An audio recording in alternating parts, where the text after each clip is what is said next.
Okay. ಒಂದಷ್ಟು ಜನ ಈಗ ಈಗ ನಾನು ಆಗಿರ್ಬೋದು, ಈಗ ನೀವ್ ಹೇಳ್ತಿದ್ದೀರ ದೇವ್ರು ಅಂತ ಹೇಳ್ಬಿಟ್ಟು, ಹ್ಮ್ ಈ ತರ ಹೇಳಿದಾಗ ಒಂದಷ್ಟು ಜನ ನೆಗೆಟಿವ್ ಆಗಿ ಮಾತಾಡಕ್ ಶುರು ಮಾಡ್ತಾರೆ. ಹ್ಮ್ ದೇವ್ರುನ ಮನುಷ್ಯರಿಗೆ ಹೋಲಿಸ್ಬೇಡಿ ಹಾಗೆ ಹೀಗೆ ಅಂತ. ಅಂತವ್ರ ಬಗ್ಗೆ ನೀವೇನ್ ಹೇಳ್ತೀರಾ? ಇಲ್ಲ, ಮಾತಾಡೋರು ಮಾತಾಡ್ತಾರೆ. ಎಸ್. ಆಯ್ತಾ? ಎಸ್. ಏನು ಈಗ ಈಗ ನಾವು ನೀವು ಒಳ್ಳೇದ್ ಕೂತ್ಕೊಂಡ್ ಮಾತಾಡಿದ್ರೆ ನೋಡು ಹಂಗ್ ಮಾತಾಡ್ತಾವನೆ ಅಂತಾರೆ. ಕರೆಕ್ಟ್. ಈಗ ನಾವೇನಾದ್ರೂ ನೆಗೆಟಿವ್ ಮಾತಾಡಿದ್ರೆ ಯಾರಲ್ಲ ಇವನು ನೆಗೆಟಿವ್ ಮಾತಾಡ್ತದಾನೆ ಅಂತಾರೆ. ಕರೆಕ್ಟ್. ಸೊ ಮಾತಾಡೋರೆಲ್ಲ ಮಾತಾಡ್ತಾನೆ ಇರ್ತಾರೆ. ಬಟ್ ದೇವ್ರನ್ನ ಮನುಷ್ಯರಿಗೆ ಹೋಲಿಸ್ಬೇಡ ಅಂದಿದ್ದು ನನಗದು ಗೊತ್ತಿಲ್ಲ. ಬಟ್ ಮನುಷ್ಯರಲ್ಲಿ ದೇವ್ರಂತ ಕಾಣ್ಬಹುದು. ದೇವ್ರನ್ನ ಕಾಣಬಹುದಲ್ಲ. ಎಸ್. ಈಗ ಎಕ್ಸಾಂಪಲ್ ಅಪ್ಪು ಸರ್ ಅದ್ಭುತವಾದ ನಟರು. ಆಯ್ತಾ? ಎಲ್ಲಾ ಅಭಿಮಾನಿಗಳಿಗೆ ದೇವರಾದ್ರು. ಕರೆಕ್ಟ್. ಬಹಳ ಖುಷಿ ಆಗುತ್ತೆ ನನ್ಗೆ. ಸೊ ಹಿಂಗಾಗಿ ಅಪ್ಪು ಸರ್ ಎಂತ ಅದ್ಭುತವಾದ ನಟರು, ಅಭಿಮಾನಿಗಳಿಗೆಲ್ಲ ದೇವರಾದ್ರು. ಈಗ ಅವ್ರು ಮಾಡಿರುವಂತ ಸಹಾಯ, ಅವ್ರು ಮಾಡಿರುವಂತ ಸಹಕಾರ, ಅಭಿಮಾನಿಗಳಿಗೆ ನೀಡ್ತಿರುವಂತ ಪ್ರೀತಿ, ಅದಕ್ಕೆ ಅಭಿಮಾನಿಗಳ ದೇವ್ರು ಅಂತ ಅಣ್ಣವ್ರು ಅವಾಗ್ಲೇ ಅಂದಿದ್ದಲ್ಲ, ಅಭಿಮಾನಿಗಳೇ ನಮ್ಮನೆ ದೇವ್ರು ಅಂತ ಅವಾಗಂದ್ರು. ಸೊ ಹಿಂಗಾಗಿ ನನಗೆ ದರ್ಶನ್ ಸರ್ ತುಂಬಾ ಪ್ರೌಡ್ ಫೀಲ್ ಅನ್ಸದೆ. ನಾನು ನಂಬಿರೋ ದೇವ್ರು ಪುಟ್ಟರಾಜ್ ಗುರುಗಳು, ಪಂಚಾಕ್ಷರ ಜೋರು, ಕುಮಾರಜ್ಜೋರು, ದೇವಾನು ದೇವತೆಗಳೆಲ್ಲರೂ ನಂಬ್ತೀನಿ. ಅದ್ರಲ್ಲೇ ನಮ್ ದರ್ಶನ್ ಸರ್ ನಮಗ್ ನಟ, ದೇವ್ರು. ಒಂದು ನಮ್ಮ ಫ್ಯಾಮಿಲಿಯಲ್ಲಿ ಹೆಂಗ ನಮ್ಮ ಅಪ್ಪ ಅಮ್ಮ ಇದಾರೆ, ಹಂಗೆ ಬಾಸ್ ಮೇಲೆ ಅದೇ ಗೌರವ, ಅದೇ ಪ್ರೀತಿ, ಅದೇ ವಿಶ್ವಾಸ, ಅದೇ ಒಂದು ನಮ್ಗೆ ಅದು ಕಂಟಿನ್ಯೂ ಹಂಗೆ ಇರ್ತದೆ ಸಾಯೋವರೆಗೂ. ಎಂದು ಇದಾಗಲ್ಲ. ಓಕೆ. ಡಿವೋರ್ಸ್ ಅವರು ಈಗ ಜೈಲಲ್ಲಿ ಇರೋದು ನಿಮಗೆ ಎಷ್ಟು ಬೇಜಾರಿದೆ?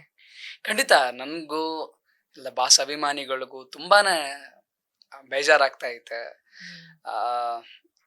ಅಂದ್ರೆ ಇದು ಮಾಡಿದಾರೋ ಇಲ್ಲ ಅಂತಾನು ಗೊತ್ತಾಗ್ತಿಲ್ವಲ್ಲ. ಹೌದೌದು. ಇನ್ನು ಜಸ್ಟ್ ಆರೋಪಿ ಅಷ್ಟೇ. ಅವಾಗನೇ ಇಷ್ಟೊಂದು ಕಷ್ಟ ಕೊಡ್ತಾ ಇದಾರೆ ಅಂದ್ರೆ ಇದು ತುಂಬಾ ಅಭಿಮಾನಿಗಳಿಗೆ ತುಂಬಾ ಬೇಜಾರಾಗುವಂತ ಸಂಗತಿ. ಸೊ ಹೀಗಾಗಿ ನನ್ಗೂ ತುಂಬಾ ಬೇಜಾರಿದೆ. ಬಟ್ ಅವ್ರು ಒಳಗಡೆ ಇದ್ರೂನು ಅಭಿಮಾನಿಗಳು ಒಂಚೂರು ಬಿಟ್ಟು ಕೊಡ್ತಾ ಇಲ್ವಲ್ಲ. ಹೌದು ಹೌದು. ಅದು ಖುಷಿ ಆಯ್ತು. ಆ ಎಲ್ಲ ಅಭಿಮಾನಿಗಳಿಗೆ ಒಂದ್ ಚಪ್ಪಾಳೆ. ಸಾಯವರೆಗೂ ಅಭಿಮಾನಿಗಳು ದರ್ಶನ್ ಸರ್ ಅವರಿಂದ ನಾವು ಸದಾ ಇರ್ತೀವಿ. ಅದಕ್ಕೆ ನಿಂತರೆ ನ್ಯಾಯಕ್ಕಾಗಿ ಹೇಳುವ ಎಲ್ಲ ಕೂಗಿ ಉಸಿರಿರುವವರೆಗೂ ಇರ್ತೀವಿ ನಿಮ್ಮಿಂದ ತಾರಾರ. ಅದಕ್ಕೆ ಎಲ್ಲ ಅವಾಗ್ಲೇ ಬರ್ಬಿಟ್ಟವ್ರೆ. ಸೊ ಹಿಂಗಾಗಿ ಅಭಿಮಾನಿಗಳು ನಮ್ಮ ಉಸಿರಿರೋವರೆಗೂ ದರ್ಶನ್ ಸರ್ ಅವರಿಂದ ಸದಾ ಇರ್ತೀವಿ. ಆದ್ರೆ ಈಗ ಕೆಟ್ಟ ಟೈಮ್ ಇದೆ ಅಂದ್ರೆ ಒಳ್ಳೆ ಟೈಮ್ ಇದ್ದೇ ಬರುತ್ತೆ. ಕರೆಕ್ಟ್. ಹೌದಾ? ಈಗ ಕೆಟ್ಟ ಟೈಮು ಸುಮಾರು ದಿವಸ ದೇವ್ರು ನಮ್ಗ್ ದೇವ್ರೊಬ್ಬನೇ. ಶಿವಣ್ಣ ಅವರು ಒಂದ್ ಸಿನಿಮಾದಲ್ಲಿ ಹೇಳ್ತಾರೆ, ತವರಿನ ಸಿರಿ ಸಿನಿಮಾದಲ್ಲಿ, ನಮ್ಗೆ ದೇವ್ರೊಬ್ಬನೇ. ದೇವ್ರಿಗೆ ಕೋಟ್ಯಾಂತರ ಭಕ್ತರಲ್ಲ, ಎಲ್ರ ತರನು ಬರ್ಬೇಕಲ್ಲ, ಅದಕ್ಕೆ ಸ್ವಲ್ಪ ಟೈಮ್ ತಗೋತದೆ. ಹಂಗೆ ಈಗ ಏನೋ ನಡೀತದೆ ನಡೀಲಿ, ಈ ಕೆಟ್ಟ ಟೈಮ್ ಇದೆ, ಒಳ್ಳೆ ಟೈಮ್ ಬಂದೇ ಬರ್ತದೆ. ಆವಾಗ ಎಲ್ಲ ಗೊತ್ತಾಗುತ್ತೆ ಯಾರು ತಪ್ಪು. ಸೂಪರ್. ಆಕ್ಚುಲಿ ಈ ಸೀನು ಒಬ್ಬ ಪೋಸ್ಟ್ ಮ್ಯಾನ್ ಗೆ ಹೇಳೋಂಥದ್ದು, ಚಿತ್ರಾನ್ನ ತಿಂತಾ ಇರ್ತಾರೆ. ಕರೆಕ್ಟ್ ಅಲ್ಲ? ಅಯ್ಯಪ್ಪ, ನಾನೇ ಒಂದ್ ಕ್ಷಣ ಯಾವ ಸಿನಿಮಾ ಇದೆಲ್ಲೋ ನೋಡಿದೀನಲ್ಲ, ಇದೆಲ್ಲೋ ಅವ್ನು ಸಕ್ಕ ಶ್ರೀಮಂತ ಆಗಿರ್ತಾರೆ, ಪಟ್ಟಂತ ಬಡವಾಗ್ಬಿಡ್ತಾನೆ, ಎಲ್ಲ ತಂಗಿದಿರಿಗೆ ಮದ್ವೆ ಮಾಡ್ಬಿಟ್ಟು. ಕರೆಕ್ಟ್. ಇದು ನೀವ್ ಹೆಂಗೆ, ನಿಮಗೆ ಹೆಂಗ್ ಗೊತ್ತು ಈ ಸೀನ್ ಕರೆಕ್ಟ್ ಆಗಿ? ಇಲ್ಲ, ಆಕ್ಚುಲಿ ಶಿವಣ್ಣ ಅವ್ರ ಸಿನಿಮಾ ತುಂಬಾ ನೋಡ್ತೀನಿ. ಶಿವಣ್ಣ ಅವರು ನಮ್ದು ಸರಿಗಮಪಗ್ ಬಂದಿದ್ರು. ಅವಾಗ ರೇ ಬಜರಂಗಿ ಹಾಡ್ದೆ. ದೊಡ್ಡ ಮನೆಯವರು ಯಾವತ್ತೂ ದೊಡ್ಡ ಮನೆ ಅಂತ ಅದು ಹೇಳಕ್ ಇಷ್ಟಪಡ್ತೀನಿ. ದೊಡ್ಡ ಮನೆ ಅಂದ್ರೆ ಯಾವತ್ತೂ ದೊಡ್ಡ ಮನೆ ಅವರು. ಅವ್ರು ದೊಡ್ಡ ಮನೆ ಅಂತ ಏನಿದೆ, ಅವ್ರ ಗುಣನೂ ದೊಡ್ಡದೆ. ನಮ್ಮ ಶಿವಣ್ಣ ಅವ್ರದ್ದಾಗಿರ್ಲಿ, ರಾಘಣ್ಣ ಅಪ್ಪಾಜಿ ಅವ್ರದ್ದಾಗಿರ್ಲಿ. ಆಮೇಲೆ ನನ್ಗೊಂದ್ ಬೇಜಾರಿದೆ, ಅಪ್ಪು ಸರ್ ನಾ ನೋಡಕ್ ಆಗಿಲ್ಲ ಅಂತ. ನಾನ್ ಕೇಳೋಣ ಅನ್ಕೊಂಡೆ, ಯಾವತ್ತಾದ್ರೂ ಮೀಟ್ ಮಾಡಿದ್ರಾ ಅಂತ. ಅಪ್ಪು ಸರ್ ನಾ ನೋಡುವಂತ ಭಾಗ್ಯ ಸಿಕ್ಕಿಲ್ಲ. ಬಟ್ ಆದ್ರೆ ನಾವೇನ್ ಅನ್ಕೊಂಡ್ ಕನ್ಸಲ್ಲ ಆದ್ರೆ ಅವ್ರ ಧ್ವನಿ ಕೇಳಲ್ಲಪ್ಪ ಅಂತ ಅನ್ಕೊಂಡಿದೀವಿ. ನೋಡ್ಬೇಕು ಏನಾಯ್ತದೋ. ಅಪ್ಪು ಸರ್ ನಾ ನೋಡೋ ಭಾಗ್ಯ ಸಿಕ್ಕಿಲ್ಲ. ಸೊ ಶಿವಣ್ಣ ಸರ್ ಅವ್ರನ್ನ, ರಾಘಣ್ಣ ಸರ್ ಅವ್ರನ್ನ ನೋಡೋ ಭಾಗ್ಯ ಸಿಕ್ತು, ಅವ್ರ ಜೊತೆ ಮಾತಾಡೋ ಭಾಗ್ಯ ಸಿಕ್ತು. ನನ್ನ ಸರಿಗಮಪಲ್ಲಿ ಬಂದಾಗ ಅವ್ರು 50,000 ನಂಗೆ ಚೆಕ್ ಕೊಟ್ಟಿದ್ರು. ಯಾರು? ಶಿವಣ್ಣ ಅವರು. 50,000 ನಿಮಿಗೋಸ್ಕರ? ನನ್ಗೋಸ್ಕರ. ನಾನ್ ಹಾಡಿದ್ನಲ್ಲ, ಹಾಡಿದ್ ಕೇಳಿ ತುಂಬಾ ಖುಷಿಯಾಗಿ, ತುಂಬಾ ಚೆನ್ನಾಗಿ ಹಾಡ್ತೀರಿ ನೀವು ಅಂತೇಳಿ 50,000 ಚೆಕ್ ಕೊಟ್ರು. ನನಗೊಬ್ಬನಿಗೆ ಕೊಟ್ರೆ ಬೇಡ ಅಂತೇಳಿ ಮತ್ತೆ ಇಡೀ ಎಲ್ರಿಗೂ, ಏನ್ 20 ಜನ ಕಂಟೆಸ್ಟೆಂಟ್ಸ್ ಇದ್ವಲ್ಲ ನಾವು, ಎಲ್ರಿಗೂ 50,000 ರೂಪಾಯಿ ಮತ್ತೆ ಮಾಡಿದ್ರು. ಅದಕ್ಕೆ ದೊಡ್ಡ ಮನೆಯವ್ರು ದೊಡ್ಡ ಮನೆನೆ, ದೊಡ್ಡ ಮನೆ ದೊಡ್ಡ ಗುಣನೇ.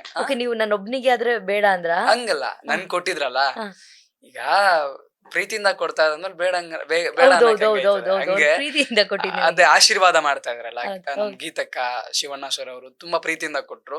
ಅದಾದ್ಮೇಲೆ ನಂದಾದ್ಮೇಲೆ ಒಂದ್ ಪರ್ಫಾರ್ಮೆನ್ಸ್ ಏನೋ ಆಯ್ತು. ಅದಾದ್ಮೇಲೆ ಇಲ್ಲ ಎಲ್ರಿಗೂ ಕೊಟ್ಬಿಡ್ತೀನಿ, ಎಲ್ರಿಗೂ ಸಿಗ್ಲಿ, ಎಲ್ರಿಗೂ ದೇವ್ರು ಒಳ್ಳೇದ್ ಮಾಡ್ಲಿ ಅಂತ ಚೆಕ್ ಹಾಕಿದ್ರು ಶಿವಣ್ಣ ಅವರು. 20 ಜನಕ್ಕೂನು 10 ಲಕ್ಷ ಇಮಿಡಿಯೇಟ್ಲಿ ಚೆಕ್ ಬರೆದು ಹೋಗ್ಬಿಟ್ಟಿದ್ರು ಅವರು. ವಾವ್. ಗೊತ್ತಿಲ್ಲ ಯಾರಿಗೂ. ಹಾ. ಓಕೆ.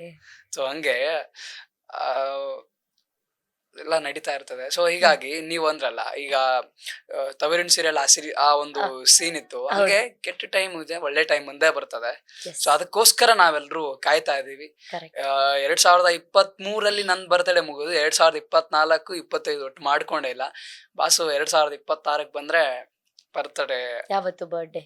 26 ಆಗಸ್ಟ್ 26. ಆಗಸ್ಟ್ 26. ನಾನು ನೀವು ಒಂದೇ ತಿಂಗಳಪ್ಪ. ಐಫೈ ಅದೇ ಡೇಟ್ ಅಲ್ಲಿಂದಾನೆ ಐಫೈ. Yes, super. ಅಲ್ಲ, ನಂದು 13 ಆಗಸ್ಟ್ 13, ನಮ್ದು 26. ಅಲ್ಲ ಕಣಕ್ಕ, ದೇವ್ರ ಹೆಂಗ್ ಕೂಡ್ಸ ನೋಡಲ್ಲಿ 13 ದಿವಸ ಡಿಫ್ರೆಂಟ್ ಇಟ್ಟವನೆ. ಸೂಪರ್.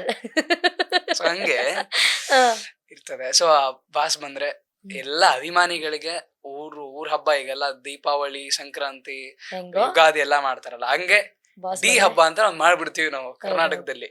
ಅಭಿಮಾನಿಗಳು ಅಷ್ಟೊಂದು ಫ್ಯಾನ್ಸ್ ಇದಾರೆ, ಅಷ್ಟೊಂದು ಪ್ರೀತಿ ತೋರಿಸ್ತಾ ಇದಾರೆ. ಸೊ ಹೀಗಾಗಿ ಆದಷ್ಟು ಬೇಗ ಬಾಸ್ ಬರ್ಲಿ ಅಂತ ದೇವ್ರ ಹತ್ರ ಕೇಳ್ಕೊಳ್ತೀವಿ. ಓಕೆ.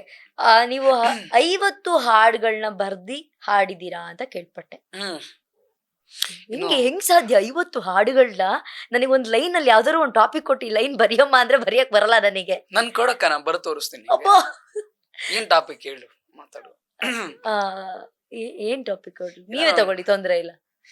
ಏನೋ ಒಂದ್ ಹೇಳಕ್ಕ, ಬೇರೆ ನಿಂಗ್ ಸುಮ್ನೆ ಹಿಂಗ್ ಕೂತ್ಕೊಂಡಿದ್ದು ಏನಾದ್ರು ಸುಮ್ನೆ ಏನಾದ್ರು ಹೇಳಿ. ಟಾಪಿಕ್ ಕೊಡಕ್ಕೆ ನನಗ್ ಬರಲ್ಲ ಅಂತಂದ್ರೆ ಹೌದಾ? ಅಲ್ಲ, ಕೊಟ್ಟಿ ಟಾಪಿಕ್ ಇಟ್ಕೊಂಡು 50 ಹಾಡುಗಳನ್ನ ಬರ್ದಿದಿರಲ್ಲ, ಗ್ರೇಟ್.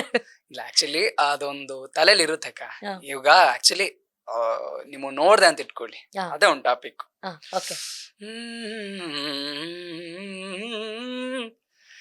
ನಿನ್ನನು ನೋಡಿದಾಗ ಎದೆಯಲ್ಲಿ ಸಡಗರ, ನಿನ್ನ ಗುಣ ಐತಿ ಕೇಳುವ ಬಂಗಾರ, ನಿನಗಾಗಿ ಕಾಯುವೆ, ನಿನಗಾಗಿ ಬಾಳುವೆ, ದೇವಾನು ದೇವತೆಗಳು ನಿನ್ನ 100 ವರುಷ ಸುಖವಾಗಿ ಇಟ್ಟಿರಲಿ. ಇಷ್ಟ. ಅಯ್ಯೋ, ನಿನ್ನ ನೋಡಿದಾಗ ಏನೋ ಸಡಗಾರ, ನಿನ್ನ ಗುಣ ಐತಿ ಬಂಗಾರ. ನನಗೆ ಯಾರು ಹೇಳಿಲ್ವಲ್ಲ, ನಾನ್ ಇಲ್ಲಿವರೆಗೂ ಒಬ್ರು ಆಡ್ಲಿಲ್ವಲ್ಲ ರೇವಣ್ಣ ಅವ್ರೆ. ಅಯ್ಯೋ ದೇವ್ರೆ, ಒಬ್ಬ ಹುಡುಗ ಆಡಿದ್ರೆ ನನ್ ಮೆಲ್ಟ್ ಆಗ್ತಿದ್ದೆ. ನೀವ್ ಮಾಡಿದ್ರಿ, ನಂಗೆ ಖುಷಿ ಆಯ್ತು, ಫುಲ್ ಖುಷಿ ಆಯ್ತು. ಮದ್ವೆ ಆಗಿಲ್ಲ ಅಂತಂದಿದ್ರೆ ದೊಡ್ಡೊಳಾಗ್ಬಿಡ್ತಿದ್ದೆ. ಸಾರಿ, ಮದ್ವೆ ಆಗ್ಬಿಟ್ಟಿದೆ ಆಂಟಿ ನಾನು ಇವಾಗ. ನಡೀತದೆ. Thank you so much. ನಂಗೆ ಸಖತ್ ಖುಷಿ ಆಯ್ತು. ಇದನ್ನ ಕ್ಲಿಪ್ಪಿಂಗ್ ನ ಕಟ್ ಮಾಡ್ಕೊಂಡು ನೀವು ನನ್ಗೋಸ್ಕರ ಹಾಡಿದನ್ನ ಎಲ್ಲ ಕಡೆ ವೈರಲ್ ಮಾಡ್ಕೊಬಿಡ್ತೀನಿ. Thank you so much. Thank you. Viral ಆದ್ರೆ ಫುಲ್ ಸಾಂಗ್ ಮಾಡುವ. ಎಸ್, ನನ್ ಮೇಲೆ ಮತ್ತೆ ನೆನ್ಪಿರ್ಬೇಕು. ಪ್ರಿಯಾ ಅಂತ ಸ್ಪೀಡ್ ನ್ಯೂಸ್ ಇಂದಾನೆ ಅವ್ರಿಗೋಸ್ಕರನೇ ಮಾಡಿದ್ದು ಅನ್ನೋದು ನೆನ್ಪಿರ್ಬೇಕು. ಮತ್ತೆ ಯಾವ್ದೋ ಹೊಸ ಹುಡುಗಿ ಸಿಕ್ಕುದು ಅಂತ ಅವ್ರ ಹೆಸರು ಹೇಳಿದ್ರೆ ಗುದ್ದು ಬಿಡ್ತೀನಿ. ಇಲ್ಲ, ಯಾವ್ದು ಹುಡುಗಿ ಇಲ್ಲ ಕಣಕ್ಕ. ಓಕೆ, ನಾನೇ ನಿಮ್ಮ ಅಕ್ಕ. ಅದೇ ಹಂಗೆ ಏನೋ ಒಂದು ಟಾಪಿಕ್ ಕೊಟ್ರೆ ಬರೀತಾ ಇರ್ತೀನಿ. 50 ಹಾಡು ಬರ್ದಿದ್ದೀನಿ. ತಕ್ಕನಂಗಿದ್ದೀನಿ, ನಾನ್ ಚೆನ್ನಾಗಿದ್ದೀನಿ ಆಯ್ತಾ ನೋಡೋದಕ್ಕೆ.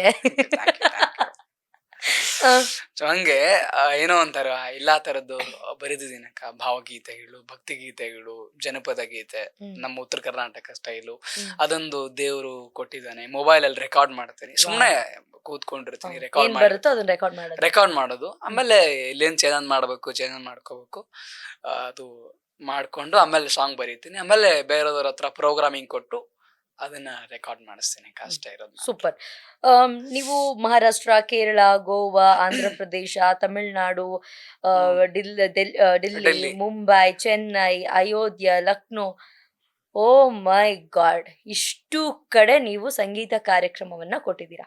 ಹೆಂಗಿತ್ತು ಆ ಜರ್ನಿ, ಆ ಎಕ್ಸ್ಪೀರಿಯನ್ಸ್, ಆ ಜನ, ಆ ವಿಜುವಲ್, ಆ ಚಪ್ಪಾಳೆ ಎಲ್ಲ ಹೆಂಗಿತ್ತು? ಖುಷಿ ಏನಂದ್ರೆ ನಾನು ಎಲ್ಲ ಹೋಗ್ತೀನಿ ಎಲ್ಲ ಕನ್ನಡದ ಕಾರ್ಯಕ್ರಮ. ವಾವ್. ಆಕ್ಚುಲಿ ನಾನು ಹುಟ್ಟಿದ್ದು ಕರ್ನಾಟಕನೇ. ಆಯ್ತಾ, ಕಲಬುರಗಿ ಜಿಲ್ಲೆ ಅಫಜಲ್ಪುರ್ ತಾಲೂಕು ರೇವೂರ್ ಬಿ ಅಂತ ಬರ್ತದೆ. ನಮ್ಮ ತಾಯಿ ಊರು, ಅಲ್ಲೇ ಹುಟ್ಟಿದ್ದು. ಬಟ್ ನಮ್ಮ ಅಪ್ಪನ ಊರು ಮಹಾರಾಷ್ಟ್ರ. ಇಲ್ಲಿ ಬಂದಿದೀವಿ ಆಯ್ತಾ 5 ಕಿಲೋಮೀಟರ್ ಡಿಫ್ರೆನ್ಸ್ ಇರೋದು. ಓ, ಈ ಅಮ್ಮನ ಕಡೆ ಮನೆಗೂ ಹೋದ್ರೆ ಇಲ್ಲ, ಈ ಕಡೆ ಹೋದ್ರೆ ಕರ್ನಾಟಕ, ಆ ಕಡೆ ಹೋದ್ರೆ ಈ ಮಹಾರಾಷ್ಟ್ರ. ಕಡೆ ಬಂದ್ರೆ ಮಹಾರಾಷ್ಟ್ರ. ಓಕೆ. ಅಷ್ಟೇ ಮ್ಯಾಟ್ರು. ಗಡಿನಾಡ ಕನ್ನಡಿಗ ಅಲ್ಲ. ಸೊ ಗಡಿನಾಡ ಹೀಗಾಗಿ ಕನ್ನಡಿಗ. ಕರ್ನಾಟಕದ ರಕ್ತ, ಕರ್ನಾಟಕದ ಪ್ರೀತಿ. ಸೊ ಒಂದು ಕರ್ನಾಟಕ ಅಂದ್ರೆ ನನಗೊಂದು ಏನೋ ಹೆಮ್ಮೆ ಅಕ್ಕ. ಓಕೆ. ನಾನು ಇಲ್ಲಿ ಇರೋದ್ ಮಹಾರಾಷ್ಟ್ರ ಆದ್ರೆ ನನ್ನನ್ನ ಎತ್ತಿ ಹಿಡಿದಿರೋದು, ಬೆಳೆಸ್ತಾ ಇರೋದು, ಬೆಳೆಸಿದ್ದು ಎಲ್ಲ ನಮ್ಮ Indians. Karnataka, Maharashtra, all state ಎಲ್ಲಾ ಕಡೆನೂ ಖುಷಿ. ಆದ್ರೆ ಕರ್ನಾಟಕಕ್ಕೆ ಬಂದ್ರೆ ಏನೋ ಒಂದು ಕದರ್ ನಮ್ಗೆ. ಈ ಹೌದು. ಮಣ್ಣಲ್ಲಿ ಕದರ್ ಐತಪ್ಪ ಅಂತಾರಲ್ಲ, ಹೌದೌದು. ಹಂಗೆ ಕರ್ನಾಟಕ ಅಂದ್ರೆ ನನ್ಗೊಂದೇನೋ ಪ್ರೌಡ್ ಫೀಲು. ಓಕೆ. ಅದು ತುಂಬಾ ಅದ್ಭುತವಾದ ಕ್ಷಣಗಳು ಅವೆಲ್ಲ. ಕನ್ನಡ ಹಾಡುಗಳನ್ನ ಕೇಳ್ತಿದ್ರು, ಕನ್ನಡ ಡೈಲಾಗ್ಸ್ ಎಲ್ಲ ಕೇಳ್ತಾ ಇದ್ರು, ಕನ್ನಡದ ಬಗ್ಗೆ ಏನಾದ್ರು ಹೇಳಿ ಅಂತ ಕೇಳ್ತಾ ಇದ್ರು. ತುಂಬಾ ಅದ್ಭುತವಾದ ವ್ಯಾಲ್ಯೂ ಕನ್ನಡ ಹಾಡುಗಳಿಗೆ. SPB ಸರ್ ಹಾಡುಗಳು, ನಮ್ಮ ವಿಷ್ಣುವರ್ಧನ್ ಸರ್ ಹಾಡುಗಳು, ಎಷ್ಟೊಂದು ಸುಮಾರು ಅಣ್ಣವ್ರ ಹಾಡುಗಳು. ಅಣ್ಣವ್ರ ಹಾಡು ಹೆಂಗಿದೆ ಅಂದ್ರೆ ಸಿಂಗರ್ಸ್ ಗಳಿಗೆ ಅದ್ಭುತವಾದ ಒಂದು ಹೆಂಗಂದ್ರೆ ಅದು ಒಂದು ಬೇರೆ ರೀತಿ ಇರ್ತದೆ ಹಿಂಗ್ ಹಾಡ್ಬೇಕಂತೇಳಿ. ಫಾರ್ ಎಕ್ಸಾಂಪಲ್, ಸತ್ಯಭಾಮೆ ಸತ್ಯಭಾಮೆ ಕೋಪವೇಕೆ ನನ್ನಲ್ಲಿ, ಇದು ಸಡನ್ ಆಗಿ ಹಾಡಕ್ ಹೋದ್ರೆ ಆಗಲ್ಲ. ಹೌದು. ಕೋಪವೇಕೆ ನನ್ನಲ್ಲಿ, ಸರಸಕ್ಕೆ ಕರೆದರೆ ವಿರಸವ ತೋರುವೆ ಏಕೆ ನನ್ನಲ್ಲಿ, ಸರಸಕ್ಕೆ ಕರೆದರೆ ವಿರಸವ ತೋರುವೆ ಏಕೆ ನನ್ನಲ್ಲಿ, ಏಕೆ ನನ್ನಲ್ಲಿ, ಏಕೆ ನನ್ನಲ್ಲಿ ಸತ್ಯಭಾಮಿ.